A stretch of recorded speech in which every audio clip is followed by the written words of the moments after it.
నంద్యాల జిల్లా శ్రీశైలంలో భారత ప్రధాని నరేంద్ర మోడీ పర్యటన ఏర్పాట్లను పరిశీలించిన మంత్రులు పయ్యావుల కేశవ్, అనగాని సత్యప్రసాద్ మరియు శ్రీశైలం ఎమ్మెల్యే బుడ్డా రాజశేఖర రెడ్డి.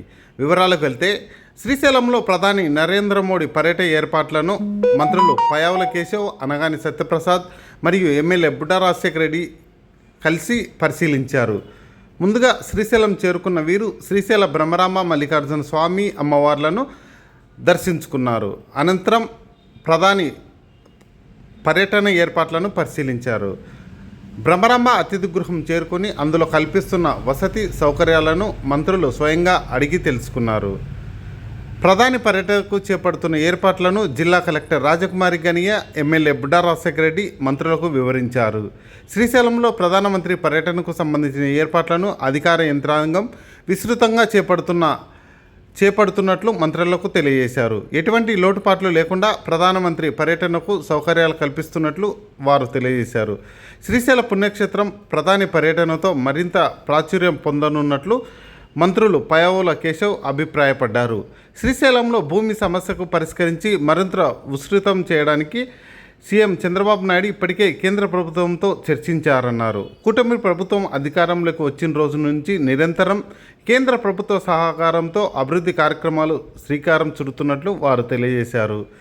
విశాఖ ఉక్కును ప్రైవేటు పరం ఆపడమే కాకుండా దానికి నిధులు కూడా ఇవ్వడం జరిగిందని మంత్రులు అన్నారు.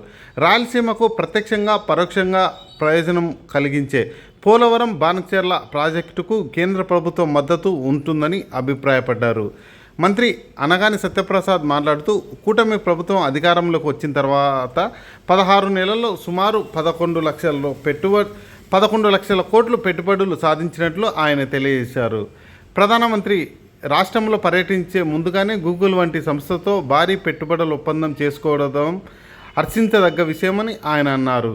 హైదరాబాద్లో మైక్రోసాఫ్ట్ ఏర్పడిన తర్వాత దశ మారిపోయిందని, అదేవిధంగా రాష్ట్రంలో చంద్రబాబు నాయుడు ఐటీ మంత్రి నారా లోకేష్ చేస్తున్న కృషి వల్ల దిగ్గజ కంపెనీలు పెట్టుబడి పెట్టడం భావితరాల యువతకు ఎంతో ఉపయోగకరం ఉంటుందని మంత్రులు అన్నారు.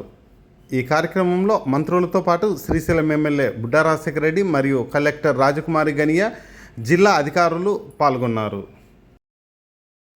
గౌరవ ప్రధాని శ్రీ నరేంద్ర మోడీ గారు 16వ తారీఖున నంద్యాల జిల్లా, కర్నూలు జిల్లా పర్యటనలో భాగంగా శ్రీశైల దివ్యక్షేత్రాన్ని సందర్శించడానికి ఆయన రావడం, ఆ కార్యక్రమాన్ని పురస్కరించుకుని రాష్ట్ర ప్రభుత్వం కూడా తగినన్ని ఏర్పాట్లను పర్యవేక్షించడం జరుగుతూ ఉంది. జ్యోతిర్లింగం, శక్తిపీఠం రెండూ కలిసినటువంటి అద్భుత క్షేత్రం శ్రీశైలం. అటువంటి క్షేత్రానికి భారత ప్రధాని రావడం అనేటువంటిది మరింత ప్రాశస్త్యాన్ని పెంచుతుంది, ప్రాచుర్యాన్ని పెంచుతుంది అనేటువంటిది కూడా తెలియజేస్తుంది. దేవదేవుడికి సంబంధించినటువంటి ఈ శ్రీశైల క్షేత్ర ప్రాముఖ్యత తెలుసుకుని ప్రధానమంత్రి గారు రావడం నిజంగా మంచిది. గౌరవ ముఖ్యమంత్రి శ్రీ నారా చంద్రబాబు నాయుడు గారు ఎంతో కాలంగా ప్రయత్నాలు చేస్తూ ఉన్నారు. ఈ ప్రాంతాన్ని భక్తుల సౌకర్యాలను ఏ రకంగా పెంచాలి, ఇక్కడ చిన్న చిన్న ఇబ్బందులు ఉన్నాయి. అటవీ శాఖ భూములు ఉండడం మూలాన ఇక్కడ తగిన వసతులు కల్పించడానికి స్థలం లేకపోవడం వలన చాలా ఇబ్బందులు ఉన్నాయి. వాటి మీద కూడా కేంద్ర ప్రభుత్వంతో గౌరవ ముఖ్యమంత్రి గారు ఇప్పటికే అనేక రకాలుగా మాట్లాడడం జరిగింది. దానికి కూడా ఒక పరిష్కారం వస్తుందని మేము భావిస్తున్నాం. చేసిన తర్వాత ఈ క్షేత్రాన్ని మరింత అభివృద్ధి పరచడానికి కూడా ఉపయోగించుకుంటారనేటువంటి తెలియజేసుకుంటూ, దీని తర్వాత ప్రధానమంత్రి గారు కర్నూలు పర్యటనలో మహాసభ పెద్ద 3 లక్షల మందితో సభని ఏర్పాటు చేయడం కూడా జరిగింది. ఏర్పాట్లన్నీ కూడా దాదాపు పూర్తయిపోయి అద్భుతంగా జరుగుతుందనేటువంటిది భావిస్తున్నాం. ప్రజలందరూ కూడా ఇందులో భాగస్వాములు కావాలని కోరుకుంటున్నాం. ఈ ప్రభుత్వం వచ్చినటువంటి మొదటి రోజు నుంచి కూడా, ఎన్డీఏ ప్రభుత్వం వచ్చినప్పటి నుంచి కూడా అడగక ముందే అన్ని మనకు సౌకర్యాలని కల్పిస్తూ ఉన్నారు. ముఖ్యమంత్రి గారు ఏవైతే కోరుతూ ఉన్నారో రిక్వెస్ట్, ఒకవైపు మనకి ఈ ఆంధ్రప్రదేశ్ రాష్ట్రానికి సంబంధించినటువంటి విశాఖ ఉక్కును తీసుకుంటే దాన్ని ఆపేశారు. ఆపేయడంతో పాటు దానికి అదనంగా నిధులు అందించడం జరిగింది. పోలవరం ప్రాజెక్టు రాయలసీమకు ప్రత్యక్షంగా పరోక్షంగా బెనిఫిట్ కావాలంటే పోలవరం ప్రాజెక్టు పూర్తి కావాలి. ఆ ప్రాజెక్టుకి వాళ్ళు నిధులు అందించడం జరిగింది. అమరావతికి నిధులు అందించడం జరిగింది. 70,000 కోట్లతో నేషనల్ హైవేల అభివృద్ధి జరగడం జరుగుతుంది. మరో 70 నుంచి 80,000 కోట్లతో రైల్వే ప్రాజెక్టులు టేకప్ చేయడం జరుగుతుంది. ఇవి కాకోకుండా ముఖ్యమంత్రి గారు అనేక ఇరిగేషన్ ప్రాజెక్టులను చేపట్టారు. మీరు వింటా ఉన్నారు. పోలవరం, బనకచెర్ల అనేటువంటిది, అది రాయలసీమకు ప్రత్యక్షంగా, ఇవన్నింటికీ కూడా కేంద్రం మద్దతుగా బాసటగా నిలుస్తూ ఉంది అనేటువంటిది మన కళ్ళ ముందు కనపడతా ఉంది. ఏదో పర్యటనకు వచ్చారు, ఒక 2 మాటలు చెప్పాలి అనేటువంటి ఆలోచన ఎన్డీఏకు ఉండదు. నిరంతరం కూడా ప్రజల కోసం పనిచేసేటువంటి ప్రభుత్వమే కూటమి ప్రభుత్వం. ఈరోజు ఈ రాష్ట్రంలో ప్రతి ఒక్కరికి సుదినం. ఎందుకంటే చరిత్రలో ఎప్పుడు విననటువంటి ఒక మంచి సంఘటన జరిగింది. 87,000 కోట్ల పెట్టుబడితో ఈ రాష్ట్రాన్ని దిశ నిర్దేశించే విధంగా గూగుల్ టెక్ వాళ్ళు పెట్టుబడి పెట్టడం ఈరోజు గౌరవ ముఖ్యమంత్రి గారు అలాగే లోకేష్ గారు ఢిల్లీలో ఒప్పందం చేసుకోవడం నిజంగా చాలా ఆనందదాయకం.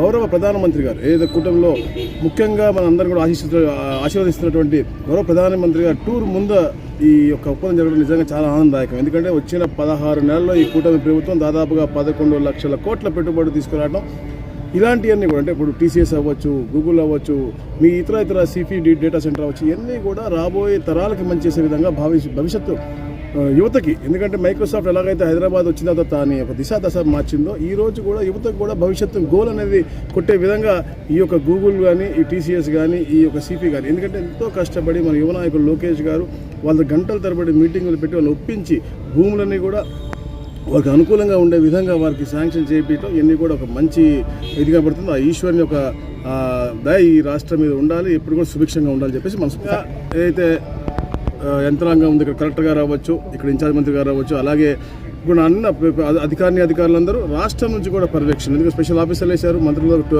జీఓఎం వేశారు, వీళ్ళందరూ కూడా ప్రతి ఒక్క పాయింట్ కూడా, ఎందుకంటే ప్రధానమంత్రి గారి టూర్లో ఎక్కడ కూడా ఇబ్బంది జరగకుండా. అలాగే ఎస్పీజీ వాళ్ళు కూడా స్పెషల్ టీం అంతా కూడా వచ్చింది, వాళ్ళు కూడా చిన్న మార్పులు చెప్తే అవి కూడా ఇప్పుడు మేము చెప్పి మార్పించి ఎక్కడెక్కడైతే ప్రధానమంత్రి గారు ఇచ్చింది మైన్యూట్ లెవెల్లో ఎక్కడ బట్టలు మార్చుకుని మళ్ళీ ఎక్కడ పీఠానికి వెళ్తారో అక్కడ కూడా మనకు కావాల్సిన వసతులు ఏర్పాటు చేసే దిశగా కూడా చేస్తున్నారు. అద్భుతంగా ఎక్కడ ఎలాంటి అడ్డంకులు లేకుండా అందరూ కూడా స్వాగతం పలికి గౌరవ ప్రధానమంత్రి గారిని ఇక్కడ నుంచి దేవాలయం నుంచి సాగనంపిన తర్వాత జీఎస్టీ సూపర్ సేవింగ్స్ అయితే గౌరవ మంత్రి గారు చెప్పారో అది కూడా భారీ ఎత్తున 5 లక్షల మందితో భారీ మీటింగ్ జరగబోతూ ఉంది. ఎందుకంటే ఈ రాష్ట్రంలో జీడిపి పెరిగే విధంగా, కొనుగోలు శక్తి పెరిగే విధంగా ఒక అద్భుతమైన సంస్కరణ రాష్ట్రానికి ప్రస్తుతానికి నష్టం అవ్వచ్చు, కానీ భవిష్యత్తులో అది ఇండైరెక్ట్గా అది మంచి లాభాలు ఇచ్చే దిశగా కూడా తీసుకెళ్లే విధంగా ఉంటుంది. ప్రతి ఒక్క పేదవాడికి కూడా ఇంట్లో 2,000 నుంచి 10,000 రూపాయలు సేవింగ్స్ అయ్యే దిశగా ఉంది. కాబట్టి ఇది కూడా పెద్ద ప్రతిష్టాత్మకం చేస్తా ఉన్నాం బ్రహ్మాండంగా.